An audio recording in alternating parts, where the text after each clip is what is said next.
Lalu bagaimana nasib IKN setelah dua pejabat di pucuk tertinggi otorita IKN mundur? Kita akan membahasnya bersama Ketua Satgas Pelaksanaan Pembangunan Infrastruktur IKN Danis Hidayat Sumadilaga. Selamat pagi Pak Danis. Baik Pak Danis, apakah dengan mundurnya Pak Bambang dan Pak Rahayu ya ini akan berpengaruh terhadap progres pembangunan IKN Pak?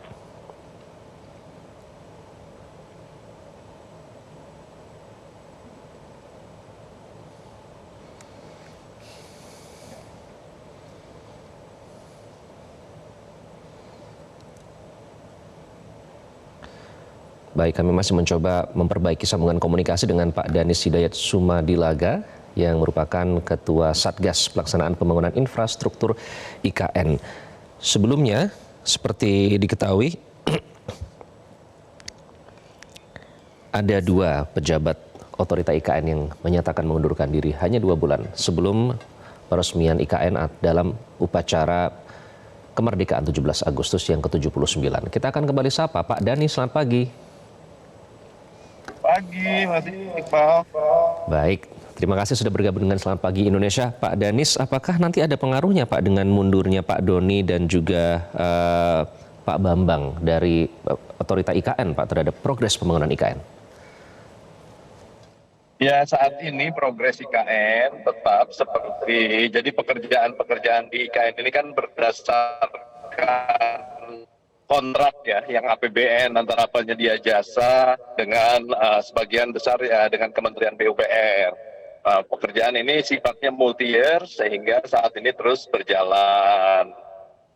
Progresnya sudah 84% nih saat ini. Kemudian juga sejak akhir tahun lalu pekerjaan-pekerjaan yang non APBN investor juga sudah mulai, sudah berjalan, hotel, sekolah, rumah sakit dan sebagainya. Ya insya Allah saya pikir ini akan tetap berjalan.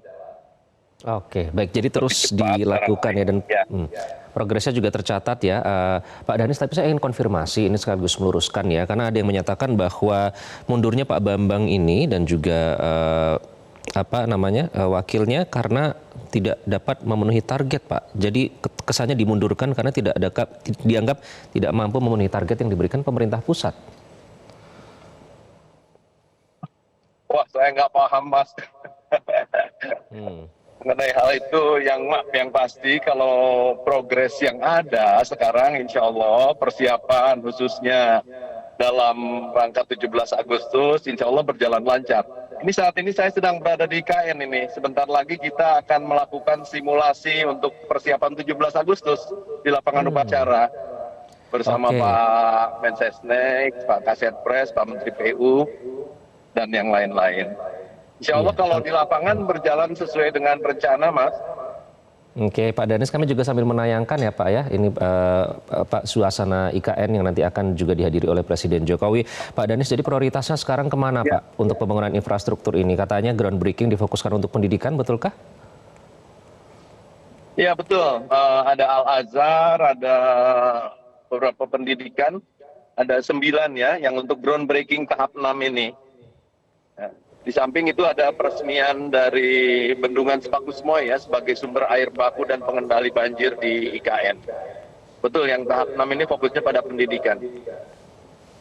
Oke. Jadi nanti apakah sudah dipastikan upacara 17 Agustus dilangsungkan di IKN Pak? Karena ada pernyataan dari Pak Heru Budi ya, Gubernur Jakarta, bahwa nanti kemungkinan bisa di IKN, bisa di Jakarta, seperti itu. Wah, ini nanti ini kan Pak Heru Budi nih, kita mau Pak hadir Pak Kasetpres, Pak Mensesnek untuk simulasi ini sebentar lagi sekitar jam 10 waktu Indonesia bagian ini ya tengah ya. Oke, jadi sudah dipastikan akan di IKN ya. Untuk infrastruktur utama Pak, seperti rumah tapak jabatan menteri, kemudian istana presiden, sejauh mana Pak Danis? Rumah tapak jabatan menteri itu progresnya sudah hampir 90%.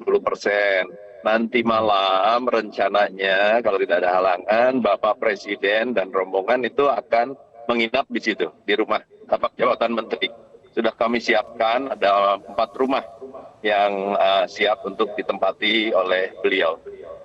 Oke, jadi bukan Dan camping lagi, tapi kawasan Istana Presiden. Itu kita ini sekarang menuju ke sana, lapangan upacara sudah siap, sudah 90% lebih. Istananya sedang dalam pekerjaan mechanical, electrical, dan kemudian interior, itu progresnya sudah 80%.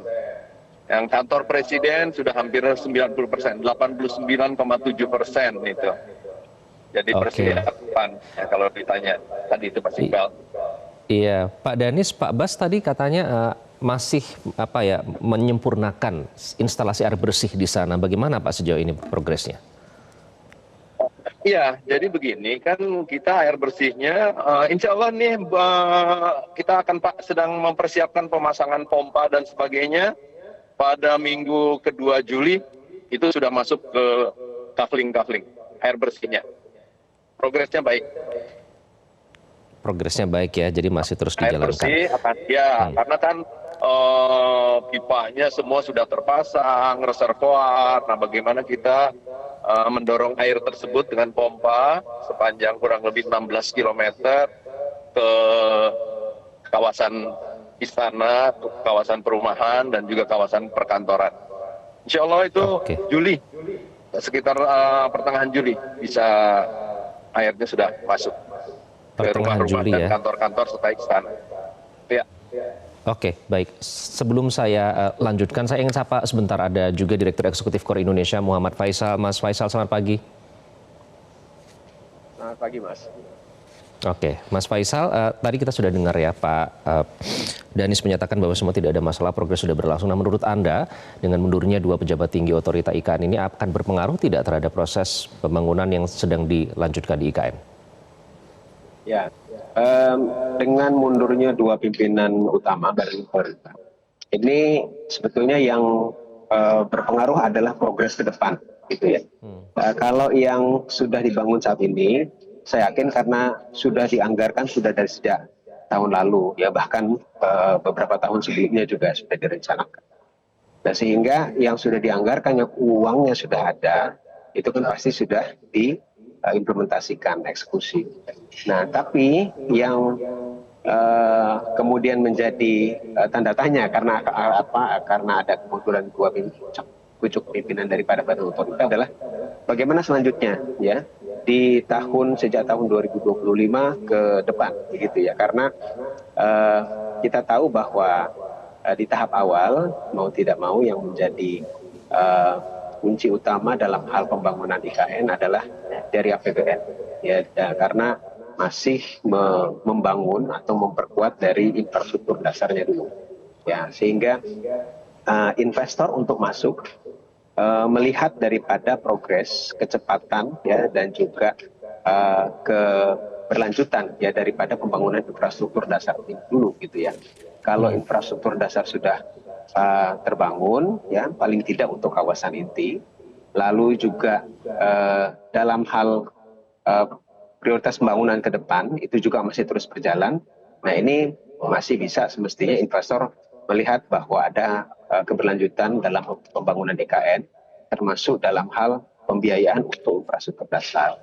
Gitu. Tapi kalau ini tergantung bagaimana sebetulnya arah kebijakan ke depan. Ya, tapi kalau seandainya ada perubahan dari sisi kebijakan, ya baik itu dalam hal prioritas, ya, peletakan prioritas maupun dalam hal alokasi anggaran, nah ini yang berpotensi memang akan mempengaruhi minat investor, ya, untuk membangun atau ikut berpartisipasi dalam pembangunan IKN.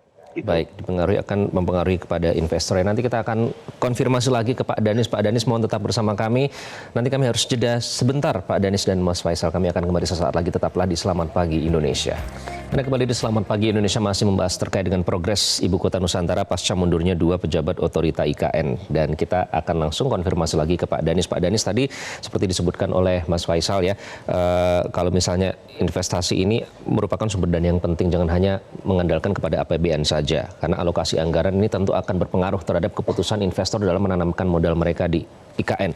Nah, kalau dari data yang kami terima ada 330 letter of intent, ini 55% lebih dari separuh ini domestik. Nah, sisanya asing ya Pak, dari Singapura, Jepang, Tiongkok, dan juga Malaysia. Dari jumlah tersebut, mana investasi asing yang sudah berhasil masuk Pak dan yang sudah memang benar-benar MOU gitu, bukan hanya sekedar intent atau minat?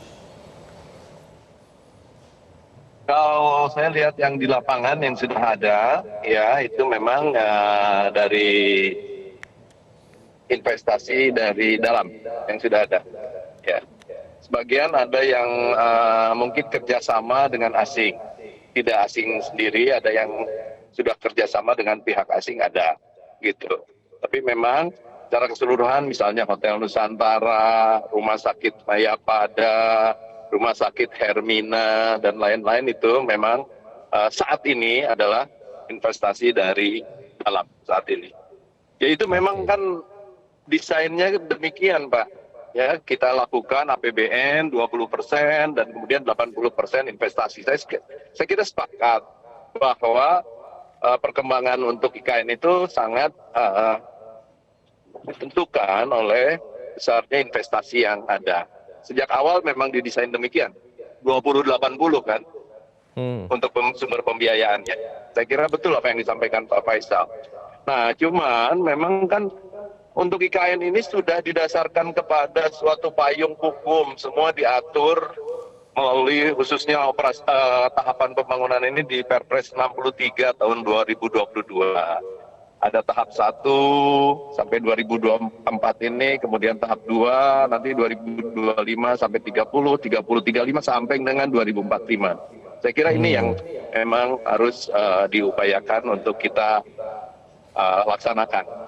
Oke, Itu, Pak. baik. Karena kan Terima kasih, Pak. memang kita juga ingin melihat pembangunan berjalan lancar karena memang itu untuk kebutuhan masyarakat Indonesia. Berarti artinya yang dari Singapura, Jepang, Tiongkok, dan Malaysia ini sejauh ini memang masih dalam proses ya Pak ya, belum sampai dengan MOU ya? Saya kira ini, ya itu yang saya kira nanti barangkali akan diupayakan untuk dipercepat.